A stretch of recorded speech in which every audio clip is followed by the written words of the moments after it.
Now, as you may or may not be aware, listeners, today is Canada Day. We are celebrating here in the studio, even though we're not actually in Canada. We thought Define celebrating. Well, I'm using it as an excuse to eat lots of food. Yeah, all right, that makes sense. Yeah, and generally just, be happy and jolly. I find that for some reason so little to celebrate about my own culture right now that I'm very happy to celebrate other people's. And we are joined on the line now by our very special guest from Canada itself, a professional Canadian, Misty. Hello, Misty. Hello. It's very lovely to have you on the show. How are you doing?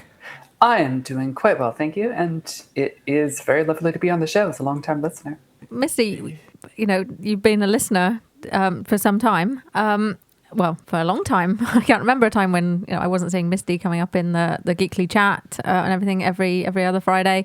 But so can you tell everyone a little bit more about you? What do you do? What do you love? Sure. So I'm a huge nerd. These days I'm a computer programmer, but I went to library school and I worked in libraries and archives for many years before I got into the computer programming biz. I'm a nerd for weird literature and old video games and a lot of other painfully obscure stuff like that. After my own heart.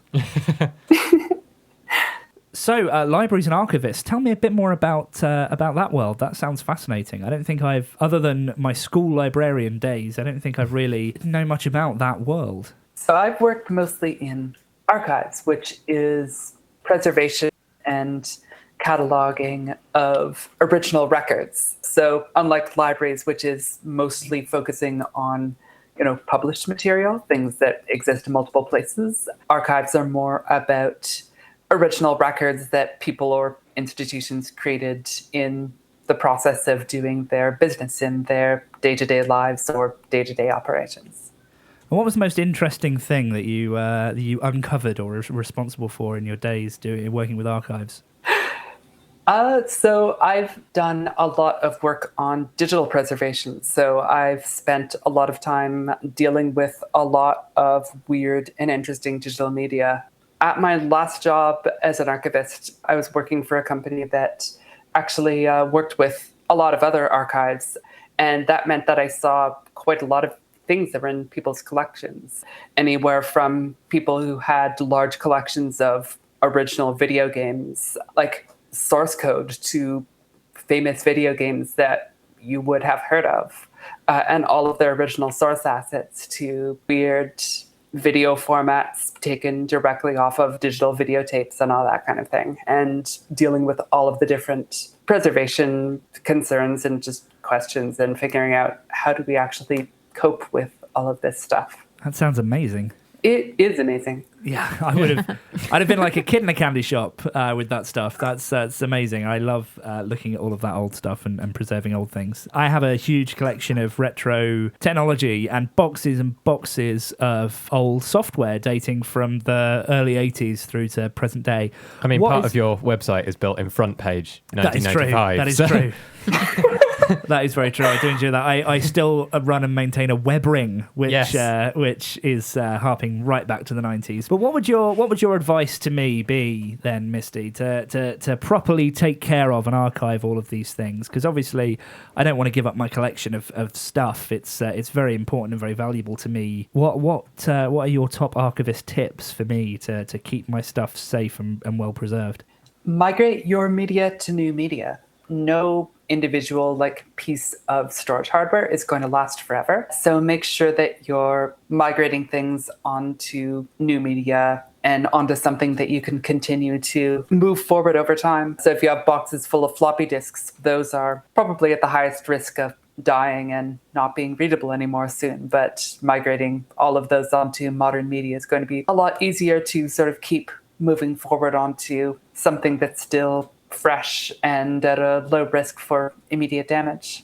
I think I found the new summer project for the next 50 years. Yeah. Next 50 summers. Yes. That sounds like the perfect summer to me. So I'm curious, Canada Day, how is it actually celebrated in Canada? There's a little bit of variation depending on the part of the country that you're in, but fireworks are a usual thing in most parts of the country. You tend to have very elaborate fireworks shows, usually the biggest ones of the year. People will often go out and have barbecues and gather with family members. And in some cities, you'll often get street festivals and that kind of thing.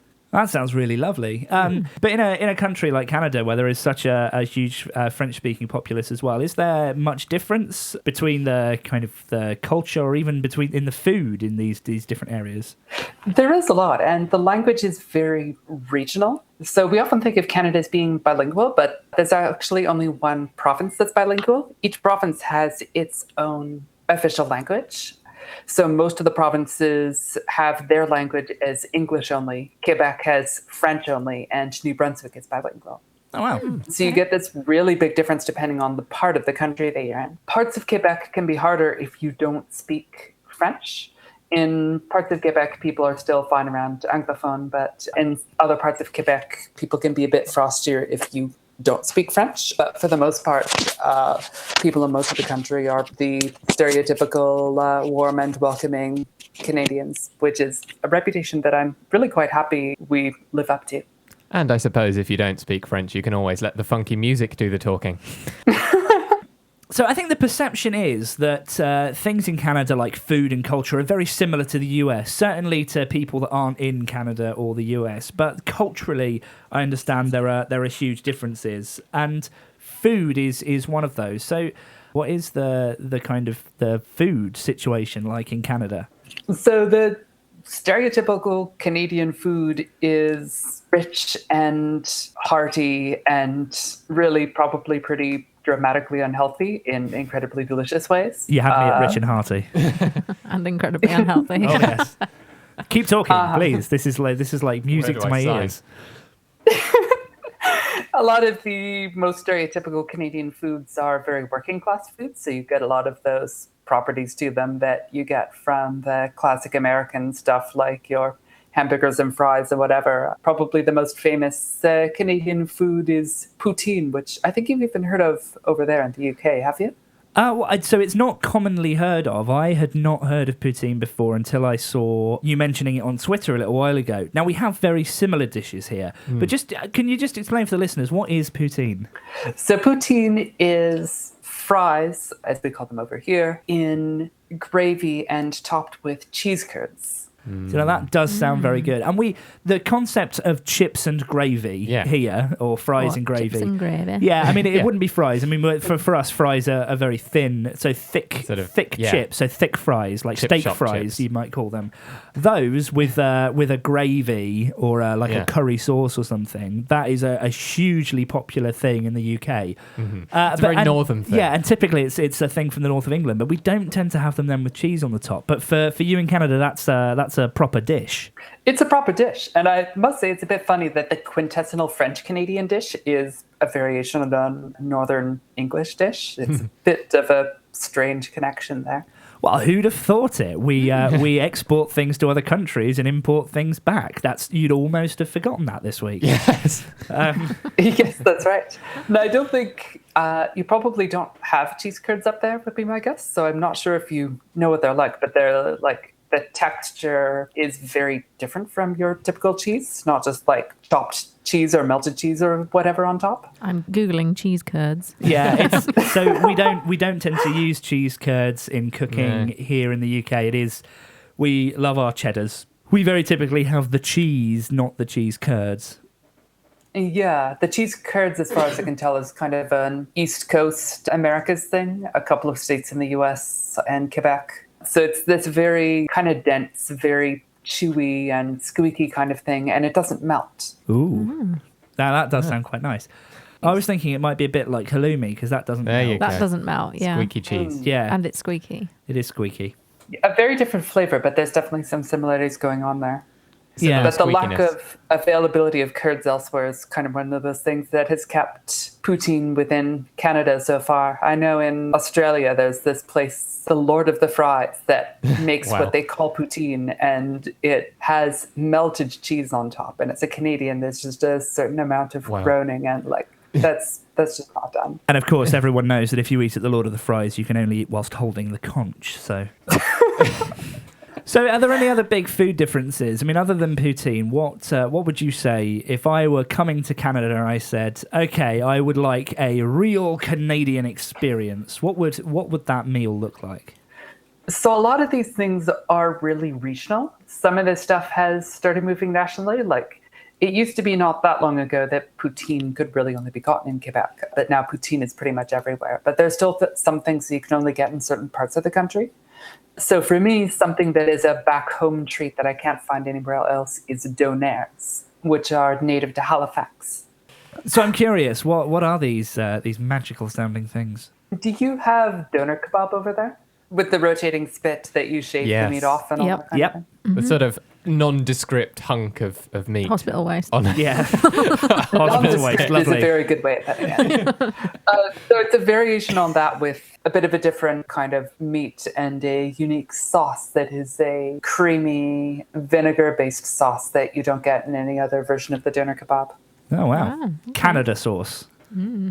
Exactly. Or Halifax sauce. So what else might I have that's different and unique? As far as treats go, the Nanaimo Bar is a very classic Canadian dessert, which is from BC, which is on the other coast. The Nanaimo Bar is a layered bar that has a layer of hard chocolate on top and then custardy cream and a cookie layer at the bottom.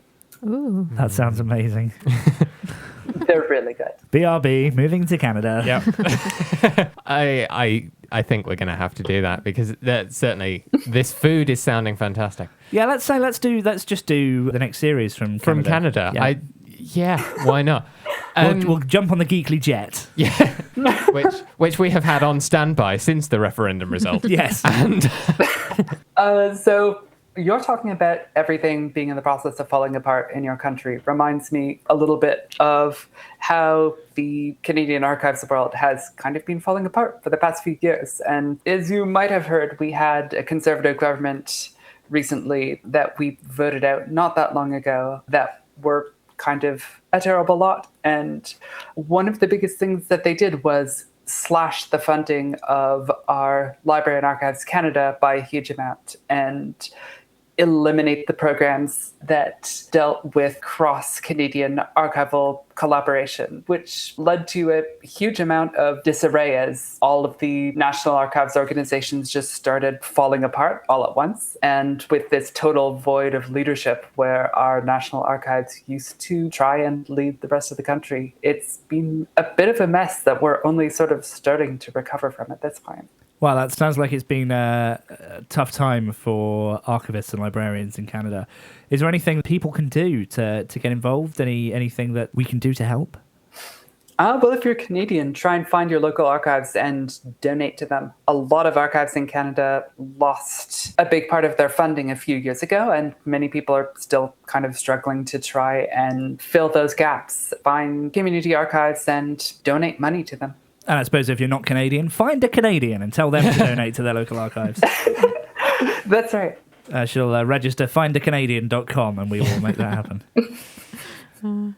So I'm interested to know if there's a specific Canadian kind of style of music or if it's just more like American influenced culture as well, because we were saying earlier, we think a lot of Canadian culture is sort of like American culture if we're not from Canada. Is that the case in music or is there a difference?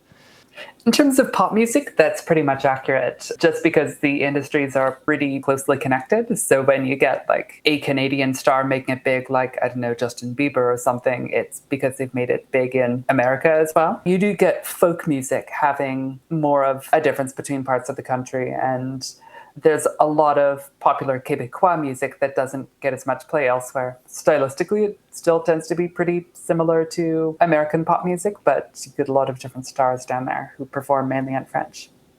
Do you ever feel the need to apologise for Justin Bieber? I'm Canadian, so I apologize for basically everything, regardless of whether or not I'm actually responsible. Okay, so then we'd fit in quite well. Yeah. Yes, that's definitely a trait taken from the British. Yeah, I'm making a list of reasons to move. And the fact that Justin Bieber doesn't live in Canada anymore is definitely a plus that's a for big Canada. one. But let's not forget, of course, Bryan Adams, Celine Dion, Shania Twain, all of the greatest artists of the 20th century. What is wrong with Shania Twain? Well. So you're also a fan of retro and vintage video games, much like I am, and it is something that consumes a lot of my life. What is your favourite console from back in the day? Oh, absolutely the Sega Saturn. There is Sega. not a moment's hesitation in answering that. So I think I might know the answer to this because it may well be the same as mine, but what is your favourite Sega Saturn game? Oh, what is my favorite Saturn game? Probably Knights. Yes, that's exactly what I was going to say. From the soundtrack to the graphics to the storyline, what a fantastic game. Just absolutely incredible. Yeah, I've always been a big Sega fan. I've always fallen more on the side of Sega than Nintendo. But from the early days, I had a Master System. I had a Mega Drive, aka Genesis, in different parts of the world. You know, I had a Saturn. I had a Dreamcast. I still have all of those consoles, literally downstairs from this studio. And all of my favourite games have been Sega games. From games like Knights and platformers like Sonic through to Phantasy Star, which is ultimately, in my opinion, the best RPG series ever to have been created, ever, anywhere, ever. So it's good to know that... sorry, I've gone on a bit of a rant there. Yeah. Good to know I'm not the only one that thinks Knights is a great game. Do you still have a Sega Saturn? It is in my suitcase right now, en route to Australia. Wow. So we've caught you just before a stint off to Australia, where you are obviously not going to be in Canada for Canada Day. Will you be celebrating Canada Day in Australia? Yes, I will. In fact, my girlfriend and I are planning on a faux Canada Day celebration in Australia, which should be quite lovely. We're planning on having the closest approximation to Canadian food that we can in Australia and going to watch Bon Cop, Bad Cop. That sounds brilliant. And I suppose it is still the right kind of place to have a barbecue if you wanted to do that. So, I think so, even though it'll be the winter there. Yes, but winter in Australia is still basically summer in Britain, so I think you'll be fine. If we can have a barbecue in 8-degree rain, I think you'll be fine in Australia. Yes. So I suppose we've covered food and how to celebrate Canada Day. So what other things make Canada Canada for you? What says home? What is Canadian culture? What is Canada? Yes. We just don't know. Thinking about Canadian culture, one thing that I really like a lot about Canada is that we have a weirdly excellent weird art film scene.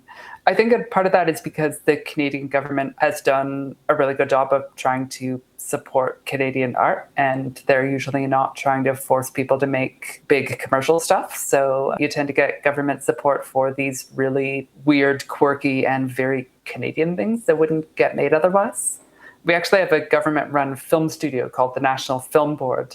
They've done a lot of classic films. A lot of Canadians grew up watching their cartoons like The Log Driver's Waltz, which is this classic thing about a log driver taking the logs down the river in a very classic Eastern Canada kind of scene. Thinking of Canadian cartoons, that actually brings us really nicely to our final point, Misty. Now, we always ask our guests to request a song, and your song this week comes from a cartoon that is very dear to my heart, because not only is it Canadian, but it was syndicated in the UK as well, right at the sort of time that we were growing up. The Raccoons was an absolutely amazing cartoon. It was a huge part of my childhood, teaching me all about, friendship and teamwork and how to make giant cakes, which I always thought was a great life skill to have. So, Misty, would you like to introduce the song that you've requested for us this week?